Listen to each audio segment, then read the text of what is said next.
A long time ago, a little boy called Igor lived with his mother and father in a small house which was made of wood.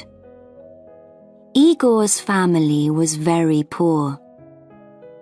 His father was a woodcutter, and his mother made clothes for rich people in the city. Their house was in the middle of a large forest in the north of Russia. In summer, the days were long, and the forest was alive with the sounds of birds singing to each other. Igor's father taught him the names of the different birds, and the boy soon knew all their songs. But in winter, the days were very short, and there was deep snow everywhere. The forest became quiet because the birds left to spend the winter months in warmer countries. One winter, Igor became ill. His mother made special food and drink for him, but he only got worse. The doctor from the city came to see Igor and spent some time talking with the boy and looking at him. Then he spoke to Igor's mother and father. He's very ill, but I don't know what's wrong with him. This winter, many young children all over the country are becoming ill and dying, and nobody knows why. I'm sorry, but there's nothing that I can do to help. Give him lots of good things to eat and make sure that he gets lots of sleep. During the next few days, Igor got worse. He became iller and iller. He spent all day in bed and became bored with his toys. His father brought him little things from the forest to try to make him forget that he was ill, but he was not interested in anything. His face became white, and he didn't want to eat. Sometimes at night, he had a fever, and then he dreamt that he was flying above the forest, looking at his family's little house far below him.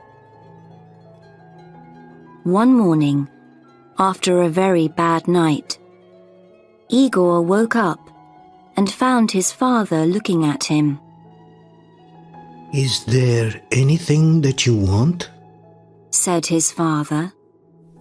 "Yes, there is, Father," said Igor. "I miss the songs of the birds. Could you catch a bird and put it in a cage for me?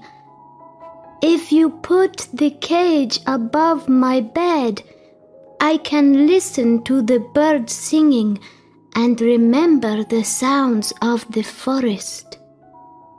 "Of course, little Igor," said his father, smiling. "I'll bring you your bird tomorrow." But he knew that, now it was winter, there were no birds in the forest. This was the only thing that his son wanted, and he could not give it to him. "Perhaps you could make him a bird out of wood," said Igor's mother. "You could use one of those little pieces of wood that we usually burn on the fire." It was a cold, snowy day, and the forest trees were hard to cut. But all day, while he was working, Igor's father thought about how to make his son a bird out of wood. "Of course, it'll never sing," he said to himself. "but perhaps if it's very beautiful, Little Igor will like it just the same. After dinner that night, he started making the bird. The first few times that he tried were no good. The finished birds were all too fat and too heavy to fly. He put them one by one on the fire and held his head in his hands. It was now the middle of the night, and outside more snow was falling. Then he suddenly said to himself, I know. The bird needs to be just 2 pieces of wood. If I cut the wood carefully, the bird can have real feathers. First, he took a piece of wood for the head, body, and tail. He began with the tail, cutting the wood into feathers with his right hand. Then, with his left hand, he smoothed out the feathers. When he was happy with the tail, he took some more wood for the wings. He cut them out carefully. It all took a long time because sometimes the feathers broke and he had to start again. But in the end, he finished it. While the sun was beginning to come up, he showed the bird to his wife. It's beautiful, She said, but it's not ready yet. She took a needle and some thread and carefully sewed the ends of the tail feathers and wing feathers together. Soon the feathers were all together, just like on a real bird.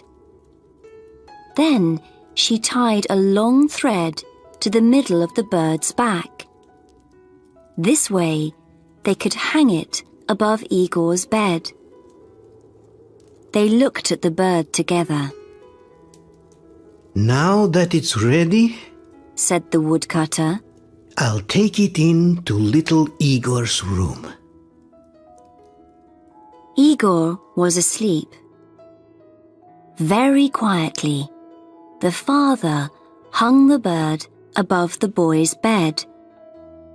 He stood back and looked at it. The bird turned slowly on its thread. The woodcutter went happily to his bed to rest after his long night's work. Later that morning, he went back into Igor's room. The bird was turning slowly above Igor's head. His son was watching the bird carefully. There was a light in his eyes for the first time in many weeks. It's beautiful, Father. Said Igor. Thank you. But I've never seen a bird like it before in the forest. What's it called? That's a good question. I'll find out and tell you later. The next morning, when the woodcutter went into his son's room, he found the boy sitting up in bed, trying to touch the bird. The last time that Igor sat up in bed was many weeks ago. He thought. So, what's it called, Father? The boy asked. I'm still not sure. His father replied. That night, Igor's father went into his son's room and he quietly made the thread a little shorter. Now the bird was hanging a little higher above Igor's head. 3 days later, he found Igor kneeling on the bed, trying to touch the bird. His hand was very near it. Have you decided on the name of my bird, Father? Igor asked. Not yet, my son. I'll tell you later. His father replied. Again, the father went at night into his son's room and put the bird a little higher. 5 days later, Igor was standing on the bed and nearly touching the bird. Father, help me. I want to make it go round, he said. Go on trying. It's not as high as you think, replied his father. And when will you tell me its name? Very soon, my son, replied the father. 7 days later, Igor's father was cutting wood when he heard strange sounds coming from the house. He ran quickly to his son's bedroom. Igor was jumping up and down on his bed, laughing. Above his head, the bird was going round very fast. Look, Father!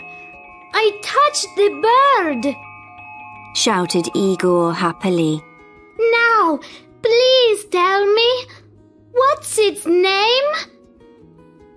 it's called the bird of happiness, his father replied. And his mother, standing at the door, smiled to see her young son so full of life once more.